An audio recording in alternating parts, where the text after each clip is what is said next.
Hello दोस्तों, आप सभी का स्वागत है हमारे चैनल AVK गुरुजी वर्ल्ड में। आज हम देख रहे हैं रेलवे द्वारा पूछे गए NTPC में बहुत ही महत्वपूर्ण प्रश्न जो 8/1/2021 को पूछा गया था। ठीक है, वीडियो अगर अच्छा लगे तो चैनल को जरूर सब्सक्राइब करें। आज का पहला प्रश्न है 11वीं WTO मिनिस्ट्रियल मीटिंग कहाँ आयोजित हुई थी? तो इसका सही आंसर हो जाएगा ऑप्शन नंबर डी, अर्जेंटीना में हुई थी। ठीक है, नेक्स्ट प्रश्न है प्रश्न नंबर 4 है, मात्रा के संदर्भ में विश्व की सबसे बड़ी मीठे जल की झील कौन सी है इनमें से? तो इसका सही आंसर हो जाएगा ऑप्शन नंबर बी, सुप्रिया झील है। ठीक है, नेक्स्ट प्रश्न है प्रश्न नंबर 5 है, एनफील्ड राइफल्स लाने के लिए कौन उत्तरदायी है जिनमें चर्बी वाले कारतूसों का उपयोग होता था जो 1857 के विद्रोह का तत्कालिक कारण बना था? बताइए इसका सही आंसर क्या हुआ? तो इसका सही आंसर हो जाएगा ऑप्शन नंबर बी, हेनरी हॉटिंग। ये सभी प्रश्न रेलवे द्वारा पूछे गए प्रश्न हैं, इसलिए आप इस वीडियो को पूरा देखें और प्रतिदिन ऐसे ही वीडियो पाने के लिए आप हमारे चैनल को जरूर सब्सक्राइब करें। नेक्स्ट प्रश्न है, नवंबर 2020 के अनुसार विश्व बैंक का अध्यक्ष कौन थे? बताइए, नवंबर 2020 के अनुसार विश्व बैंक के अध्यक्ष कौन थे? तो इसका सही आंसर हो जाएगा ऑप्शन नंबर डेविड आर माल्पस। ठीक है, ये सभी प्रश्न आए हुए प्रश्न हैं, आप देख रहे हैं मैथ से भी प्रश्न पूछे गए हैं, सभी प्रश्न आए हुए हैं, इसमें आप देखते हुए चलिएगा। नेक्स्ट प्रश्न है, विश्व बैंक के नवनियुक्त MD और CFO अंशुलाकांत खालिस्तान की पूर्व MD थे इनमें से? तो इसका सही आंसर हो जाएगा ऑप्शन नंबर ए, SBI के। किसके थे पूर्व MD? तो SBI के थे, स्टेट बैंक ऑफ इंडिया के। नेक्स्ट प्रश्न है, मई 2019 में 36 वर्ष बाद भारतीय नौसेना के किस मिसाइल विध्वंसक को सेवामुक्त किया गया है? बताइए, बहुत ही महत्वपूर्ण प्रश्न है, ये सभी प्रश्न आए हुए प्रश्न हैं, आपके एग्जाम की दृष्टि से बहुत ही महत्वपूर्ण। तो इसका सही आंसर हो जाएगा ऑप्शन नंबर CINS रंजीत। ठीक है, आप देख लीजिएगा, मैथ्स के भी प्रश्न हैं, रीजनिंग के प्रश्न हैं, इसका PDF आपको मिल सकता है, कमेंट जरूर करें। ये सभी प्रश्न मैथ्स के भी प्रश्न आए हुए हैं। ठीक है, चुनाव से संबंधित प्रश्न भी आए हुए हैं, रीजनिंग के प्रश्न हैं, द्विघात समीकरण के प्रश्न पूछे गए हैं, यही सब प्रश्न आपको फिर से देखने को मिलेंगे। नेक्स्ट प्रश्न है, निम्नलिखित में से कौन सा एक आसियान देश का संस्थापक सदस्य है? बताइए, इसका सही आंसर क्या हो? संस्थापक सदस्य कौन से हैं? आसियाना देश के संस्थापक सदस्य कौन है इनमें से? तो इसका सही आंसर हो जाएगा ऑप्शन नंबर बी, मलेशिया। कौन है? तो मलेशिया के हैं। फिर से मैथ के प्रश्न पूछे गए हैं, नाव से संबंधित प्रश्न, सरलीकरण के प्रश्न आए हुए हैं। ठीक है, नेक्स्ट प्रश्न है 21वां नंबर आया हुआ है, इंटरपोल का मुख्यालय कहाँ स्थित है? बताइए, इंटरपोल का मुख्यालय कहाँ स्थित है? बताइए, बहुत ही महत्वपूर्ण प्रश्न है। तो इसका सही आंसर हो जाएगा इंटरपोल के जो मुख्यालय है ऑप्शन नंबर बी, फ्रांस में है। कहाँ है? फ्रांस में है। इसकी स्थापना कब हुई थी? तो याद रखिएगा, सन 1923 को इसकी स्थापना हुई थी। ठीक है, इसके बाद मैथ के भी प्रश्न आए हुए हैं, रेशियो से संबंधित प्रश्न आए हुए हैं, जो अनुपात के रेशियो में जो प्रश्न आते हैं वो आए हुए हैं, देख लीजिएगा, बहुत ही महत्वपूर्ण है। नेक्स्ट प्रश्न है 24वां है, भारत के लिए मुक्ति तब तक संभव नहीं है जब तक कि आप अपने को इन अलंकारों से मुक्त ना कर लें और इन्हें भारत के अपने हम वतनों की भलाई में ना लगा दें। यह पंक्ति बनारस हिंदू विश्वविद्यालय के शिलान्यास समारोह के दौरान किसने कही थी? बताइए, बहुत ही महत्वपूर्ण प्रश्न है, कई बार आया हुआ प्रश्न है। तो इसका सही आंसर हो जाएगा option number D, Mahatma Gandhi ji ने कहा था। ठीक है, बनारस विश्वविद्यालय की स्थापना कब हुई थी? तो याद रखिएगा, बनारस विश्वविद्यालय की स्थापना हुई थी 4 फरवरी 1916 को स्थापना हुई थी। ठीक है, इतना याद जरूर रखिएगा। अगर वीडियो अच्छा लगे तो चैनल को जरूर सब्सक्राइब करें। नेक्स्ट प्रश्न है, नेक्स्ट प्रश्न 26 है, निम्न में से कौन गैर संक्रामक रोग का उदाहरण है? इन चारों में से गैर संक्रामक रोग का उदाहरण कौन सा है, बताइए। तो इसका सही आंसर हो जाएगा ऑप्शन नंबर सी, उच्च रक्तचाप, जो गैर संक्रामक के रोग का उदाहरण है। ठीक है, नेक्स्ट प्रश्न है, ये सभी प्रश्न आए हुए प्रश्न हैं, इसलिए आप इस वीडियो को पूरा देखिए। ठीक है, इसका पीडीएफ आपको मिल जाएगा।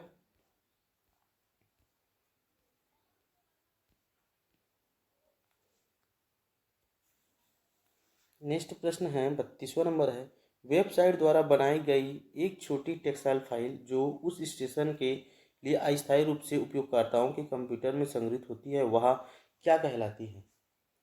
तो इसका सही आंसर हो जाएगा ऑप्शन नंबर सी, कुकीज कहलाती है। क्या कहलाती है? कुकीज कहलाती है। ये रीजनिंग से प्रश्न आए हुए हैं 36वां नंबर के। ये सभी प्रश्न आप उसको देखते हुए चलिएगा और हल कर लीजिएगा बाद में। और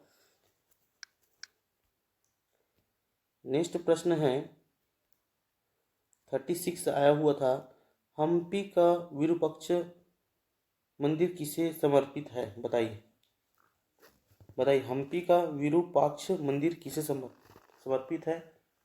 तो इसका सही आंसर हो जाएगा ऑप्शन नंबर ए, भगवान शिव को समर्पित है। ठीक है, नेक्स्ट प्रश्न है, किसी भारतीय राज्य के पास ताप ऊर्जा का सर्वाधिक शक्ति उत्पादन क्षमता है? बताइए, भारत के किस राज्य के पास ताप ऊर्जा की सर्वाधिक शक्ति उत्पादन करने की क्षमता है? तो इसकी सही आंसर हो जाएगा 37 का ऑप्शन नंबर सी, महाराष्ट्र को है। ठीक है, याद रखिएगा एनटीपीसी का स्थापना कब हुआ है? एनटीपीसी का स्थापना कब हुआ है? तो याद रखिएगा 1975 में एनटीपीसी का स्थापना हुआ है। ठीक है, ये मैथ से आए हुए प्रश्न है, देख लीजिएगा।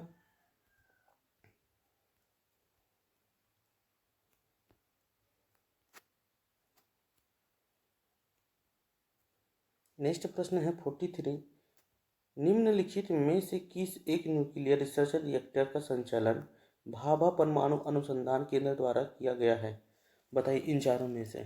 तो इसका सही आंसर हो जाएगा ऑप्शन नंबर सी, ध्रुव। ठीक है, भाभा परमाणु अनुसंधान की स्थापना कब हुई थी? तो याद रखिएगा सन 1985 में। ठीक है, नेक्स्ट प्रश्न है 44 है, नाट्य शास्त्र जो कि नाटकीय कला के विषय में एक प्रसिद्ध ग्रंथ है, किसने लिखा था? तो इसका सही आंसर हो जाएगा ऑप्शन नंबर बी, भरत मुनि जी ने लिखा था। ये सभी प्रश्न आए हुए प्रश्न हैं, इसलिए आप इस वीडियो को पूरा देखें और प्रतिदिन ऐसे ही वीडियो पाने के लिए आप हमारे चैनल को जरूर सब्सक्राइब। नेक्स्ट प्रश्न है, कौन से कॉर्पोरेट संगठन ने 2019 में नमामि गंगे प्रोग्राम के अधीन अपने निगमित सामाजिक दायित्व के रूप में उत्तराखंड में रुद्राक्ष के पेड़ लगाने के लिए समझौता ज्ञापन पर हस्ताक्षर किया था? तो इसका सही आंसर हो जाएगा option number C, HCL foundation ने। ठीक है, याद रखिएगा बहुत ही महत्वपूर्ण है। और कितने वृक्ष लगाने की घोषणा के लिए हस्ताक्षर किए थे? तो याद रखिएगा 10,000 वृक्ष लगाने के लिए। ठीक है, याद रखिएगा 10,000 वृक्ष लगाने के लिए रुद्राक्ष के। नेक्स्ट प्रश्न है 2020-21 के लिए भारतीय उद्योग परिसंघ के अध्यक्ष का नाम बताइए। तो इसका सही आंसर हो जाएगा option number D, Uday Kotak जी। नेक्स्ट प्रश्न है 47 है, निम्नलिखित में से कौन सी इमारत FW सिक्वेट ने डिजाइन की थी? बताइए, निम्नलिखित में से कौन सी इमारत FW स्टीवेंस ने डिजाइन की थी? तो इसका सही आंसर हो जाएगा 47 का option number D, Chhatrapati Shivaji Maharaja terminal. ठीक है, ये सभी प्रश्न पूछे गए प्रश्न हैं, इसलिए आप इस वीडियो को पूरा देखें। प्रतिदिन ऐसे ही वीडियो पाने के लिए आप हमारे चैनल को जरूर सब्सक्राइब करें।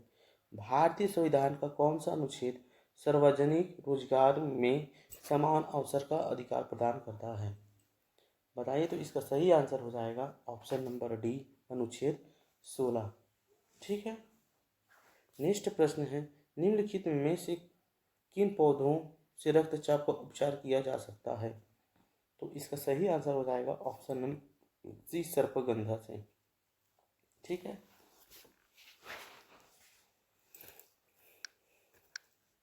अगर वीडियो अच्छा लगे तो चैनल को जरूर सब्सक्राइब करें, लाइक जरूर करें। नेक्स्ट प्रश्न है, वर्ष 2019 में इसरो के किस पूर्व अध्यक्ष को फ्रांस का उच्चतम नागरिक का सम्मान प्रदान किया गया है? बताइए 2019 में। तो इसका सही आंसर हो जाएगा option number D, S Kiran Kumar ji को। ठीक है, याद रखिएगा, बहुत ही महत्वपूर्ण है।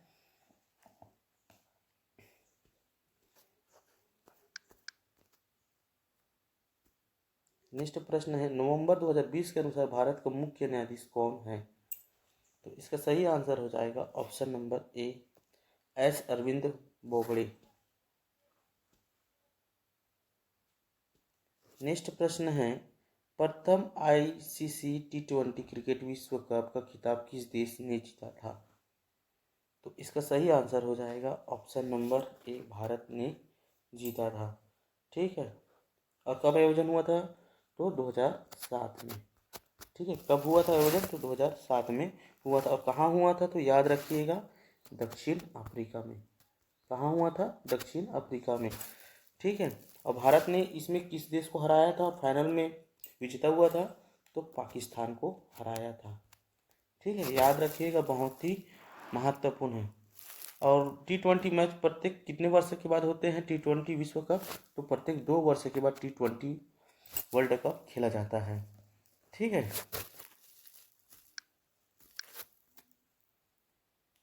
ये सभी प्रश्न मैथ से आए हुए हैं, देख लीजिएगा। अगर वीडियो अच्छा लगे चैनल को जरूर जरूर सब्सक्राइब करें। WW का आविष्कार किसने किया था? WWW का आविष्कार किसने किया था? बताइए इसका आंसर सही क्या होगा? बताइए इसका सही आंसर क्या होगा? इसका पूर्ण रूप क्या होता है? तो याद रखिएगा, WW का पूर्ण रूप होता है वर्ल्ड वाइड वेब होता है। ठीक है, इसका आंसर आप कमेंट में जरूर दें। 57 का WWW का आविष्कार किसने किया था? ठीक है, नेक्स्ट प्रश्न है, भारत के कौन से राज्य में कोयले का सर्वाधिक भंडार है? यानी कि भारत के किस राज्य में सबसे अधिक कोयला पाया जाता है? बताइए इसका सही आंसर क्या होगा? 58 का। तो इसका सही आंसर हो जाएगा ऑप्शन नंबर बी, झारखंड में। कहाँ पाया जाता है? झारखंड में सबसे अधिक कोयला पाया जाता है। इसके बाद मैथ के प्रश्न पूछे गए हैं दूरी चाल से। इसके बाद है नेक्स्ट प्रश्न 60 का है, भारत में पहली यात्री रेल गाड़ी का संचालन किसके बीच हुआ था? बताइए, भारत में पहली यात्री रेल गाड़ी का संचालन किसके बीच हुआ था? तो इसका सही आंसर हो जाएगा ऑप्शन नंबर डी, बम्बई और ठाणे के बीच हुआ था। और पहली ट्रेन कब चला था? याद रखिएगा, 16 अप्रैल 1853 को। ठीक है, मुंबई से ठाणे के बीच चला था। कितने किलोमीटर चला था? तो 34 किलोमीटर चलाया गया था। ठीक है, याद रखिएगा, बहुत ही महत्वपूर्ण है। नेक्स्ट प्रश्न है, महाराष्ट्र के पारंपरिक लोक रंगमंच का नाम बताइए। महाराष्ट्र के पारंपरिक लोक रंगमंच का नाम क्या है? तो इसका सही आंसर हो जाएगा ऑप्शन नंबर सी, तमाशा है। क्या है? तमाशा है। ठीक है, ये रासलीला कहाँ की है? तो याद रखिएगा, यह रासलीला जो है उत्तर प्रदेश की है। कहाँ की है? उत्तर प्रदेश की है। ठीक है, याद रखिएगा, बहुत ही महत्वपूर्ण है ये सभी प्रश्न। ठीक है, उसी प्रकार नौटंकी कहाँ की है? तो याद रखिए, नौटंकी जो है उत्तर प्रदेश की ही है। ठीक है, अब इसका आंसर अब जरूर दें कि ये कहाँ के रंगमंच है, स्वांग कहाँ के हैं, इसका कमेंट में आंसर जरूर दें। ठीक है, नेक्स्ट प्रश्न है 62 है, भारत में कौन सी नदी में रिवर डॉल्फिन पाई जाती है? बताइए, भारत में कौन सी नदी में रिवर डॉल्फिन पाई जाती है? तो इसका सही आंसर हो जाएगा ऑप्शन नंबर डी, घाघरा नदी में पाई जाती है। ठीक है, भारत सरकार ने डॉल्फिन को राष्ट्रीय जलीय जीव कब घोषित किया गया है? भारत सरकार ने डॉल्फिन को राष्ट्रीय जलीय जीव कब घोषित किया गया? तो याद रखिएगा, 2009 में। कब किया गया है? तो 2009 में घोषित किया गया है। ठीक है, इसके बाद मैथ के प्रश्न आए हुए हैं, देख लीजिएगा। नेक्स्ट प्रश्न है 64 है, भारत में जोन बिल मेला एक ऐसा मेला है जहां वस्तु विनिमय प्रणाली का उपयोग अभी तक किया जाता है? यह मेला भारत के कौन से राज्य में होता है? बताइए इसका सही आंसर क्या होगा 64 का। तो इसका सही आंसर हो जाएगा ऑप्शन नंबर डी, असम में। कहाँ होता है? असम में होता है। और कितने दिवसीय का मेला होता है? तो याद रखिए 3 दिवसीय मेला होता है। कितने दिवसीय मेला होता है? 3 दिवसीय मेला होता है। और इसकी शुरुआत कब हुई थी? तो याद रखिए इसकी शुरुआत हुई थी 15वीं शताब्दी से। 15वीं शताब्दी से इसकी शुरुआत हुई थी इस मेला की। ठीक है, यानी कि इस मेले का विशेषता यह है कि कपड़ा या वस्तु का विनिमय प्रणाली ही है। ठीक है, 15वीं शताब्दी से प्रारंभ हुआ था। नेक्स्ट प्रश्न है, किस बॉलीवुड हस्ती ने नेटफ्लिक्स के लिए अमेरिकन टॉक शो के प्रसिद्ध होस्ट डेविड लेटरमैन के साथ मिलकर काम किया? बताइए इसका सही आंसर क्या होगा? तो इसका सही आंसर हो जाएगा 68 का option number C, Shahrukh Khan ji. इसके बाद रीजनिंग के प्रश्न आए हुए हैं 69 के, देख लीजिएगा। वीडियो अगर अच्छा लगे तो आप जरूर चैनल को सब्सक्राइब करें, लाइक करें, शेयर करें प्रतिदिन ऐसे ही वीडियो पाने के लिए। ठीक है, नेक्स्ट प्रश्न है, विदेशी धरती पर फहराया जाने वाला प्रथम भारतीय ध्वज भिकाजी कामा द्वारा 1907 में कहाँ पर फहराया गया था? तो इसका सही आंसर हो जाएगा ऑप्शन नंबर डी, जर्मनी में फैलाया गया था। ठीक है,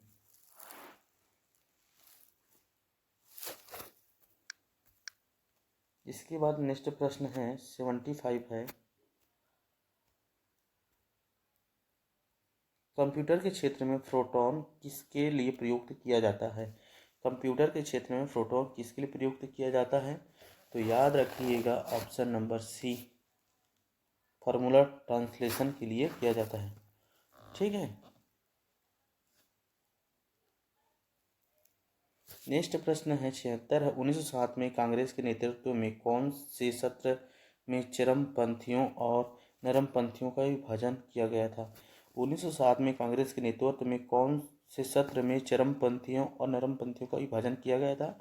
तो इसका सही आंसर हो जाएगा ऑप्शन नंबर सी, सूरत। ठीक है, सूरत कांग्रेस अधिवेशन में। ठीक है,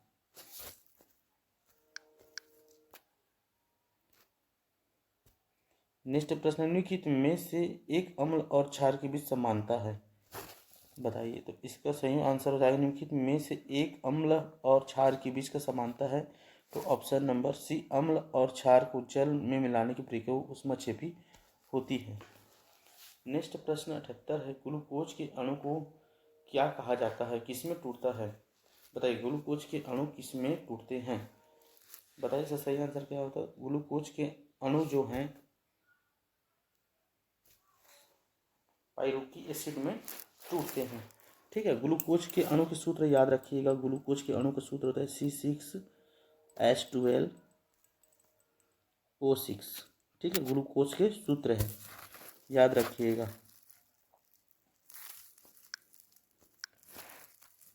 फिर मैथ्स के प्रश्न पूछे गए हैं, फिर रीजनिंग के प्रश्न आए हुए हैं, नेक्स्ट प्रश्न है, भारत में राष्ट्रीय विज्ञान दिवस कब मनाया जाता है? बताइए, भारत में राष्ट्रीय विज्ञान दिवस कब मनाया जाता है? तो इसका सही आंसर हो जाएगा ऑप्शन नंबर डी, 28 फरवरी को मनाया जाता है। और 21 मार्च को क्या मनाया जाता है?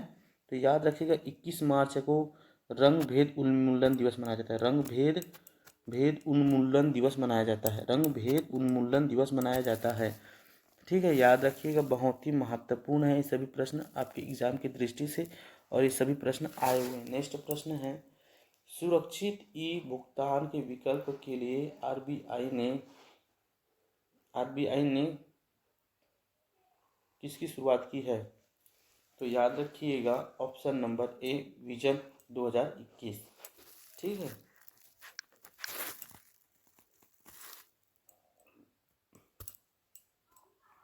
आज का अंतिम प्रश्न है, भारत का दूसरा उच्च संवैधानिक पद कौन सा है? भारत का दूसरा उच्च संवैधानिक पद कौन सा है? इसका आंसर आप कमेंट में जरूर दें कि भारत का दूसरा उच्च संवैधानिक पद कौन सा है। ठीक है, वीडियो अगर अच्छा लगे तो चैनल को जरूर सब्सक्राइब करें, लाइक करें, शेयर करें और कमेंट करके जरूर बताएं कि वीडियो कैसा लगा। धन्यवाद।